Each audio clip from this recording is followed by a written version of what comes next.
terkait pemalakan proyek oleh Kadin Cilegon ini bersama anggota Tim Advokat Penegak Hukum Anti Premanisme atau Tumpas, Saur Siagian. Selamat malam Bang Saur, apa kabar Bang? Selamat malam Bung Tifal. Ya, sudah ada 3, kita spesifik bicara yang di Cilegon itu, sudah ada 3 orang berstatus tersangka termasuk salah satunya Ketua Kadin Cilegon. Menurut Anda ini sudah cukup memberi titik terang atau harus ada hal lain yang digali lagi lebih lanjut dari kasus ini?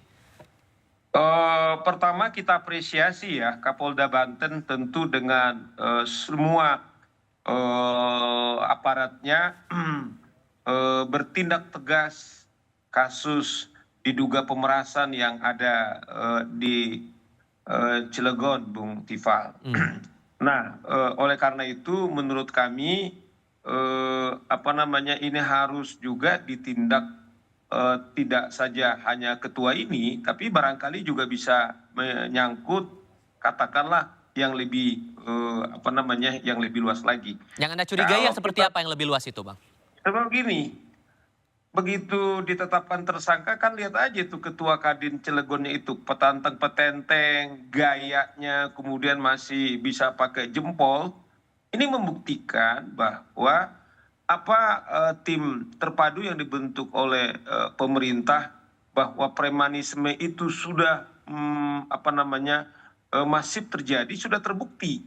Artinya proyek strategi nasional saja yang berjumlah triliunan ini ternyata betul-betul pengusaha-pengusaha ini cara-cara premanisme.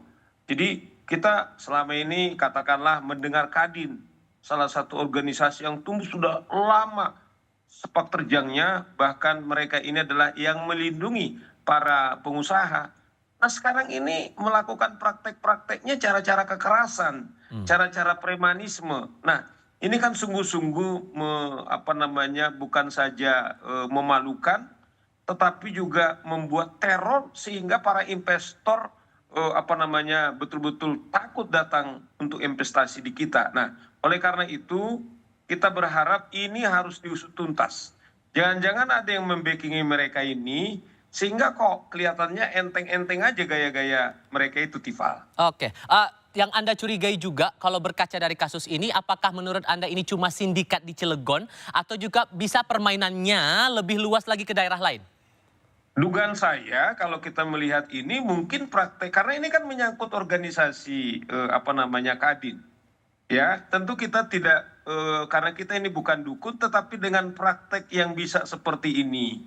Artinya adalah sekelas Kadin, mengajak ormas yang lain, datang dengan gerombolan. Nah, barangkali ini juga bisa terjadi di tempat-tempat yang lain.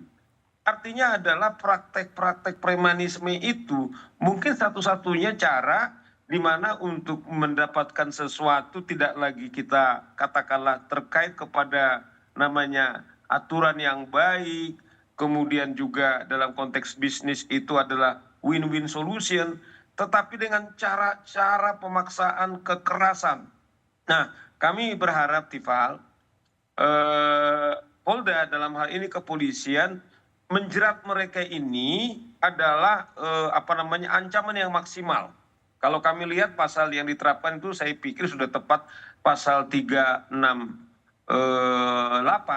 Itu saya kira sudah tepat dengan ancaman 9 tahun. Nah, kami dorong jangan sampai terjadi restoratif justice, artinya ini diselesaikan dengan perdamaian, namun Tumpas mendorong ini harus tuntas sampai ini betul-betul diseret di pengadilan, sehingga ini betul-betul efek jerak. Nah, karena ini kan tim ini barangkali katakanlah waktunya terbatas, tapi dengan ada deterrent effect, dengan efek jerak itu akan berdampak kepada daerah atau industri-industri lain, Tifal. Oke, kalau Anda baca dari, kalau kita melihat dari bukti yang disita oleh polisi, tangkapan layar atau screenshot, ada bukti video, kemudian di screenshot itu pun ada isi ajakan Ketua Kadin kepada para saksi ke lokasi proyek, termasuk ada surat dari Kadin kepada perseroan dan notulensi rapat.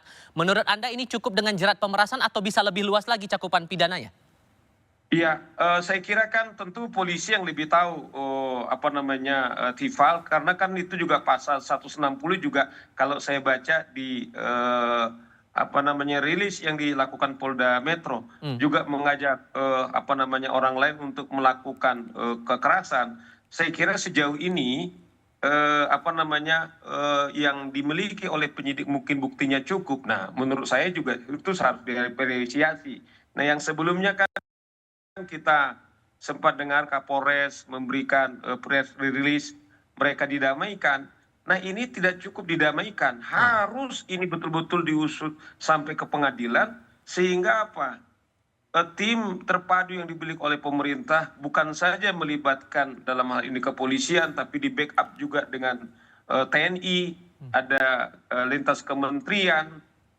Ini membuktikan adalah keharapan seperti tadi dibilang juru bicara istana untuk memberi kenyamanan kepada investor kita, tidak lari kemudian ke luar negeri sehingga apa? Kita bisa menyerap tenaga kerja yang lebih banyak lagi sehingga mengurangi pengangguran yang sekarang terjadi di bangsa ini.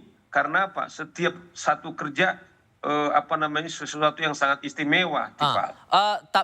Terakhir singkat saja, kalau Anda tangkap dari upaya polisi sekarang dengan menangkap 3 orang ini dan sudah berstatus tersangka untuk mengejar preman kakapnya itu memungkinkan atau tidak menurut Anda? Akan sulit atau tidak buat polisi?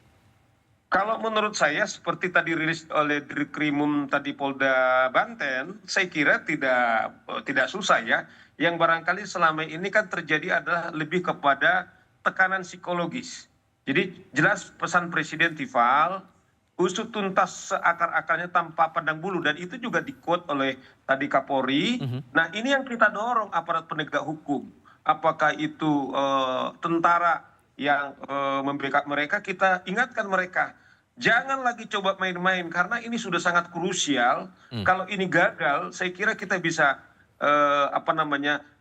sebagai negara hukum ya itu betul-betul merugikan kepada seluruhan kita, Tifal. Oke, Bang Saur Siagian, terima kasih banyak sudah berbagi pandangan bersama kami. Baik, Sehat selalu ya Bang, selamat malam. Sama-sama, Tifal, selamat berjuang.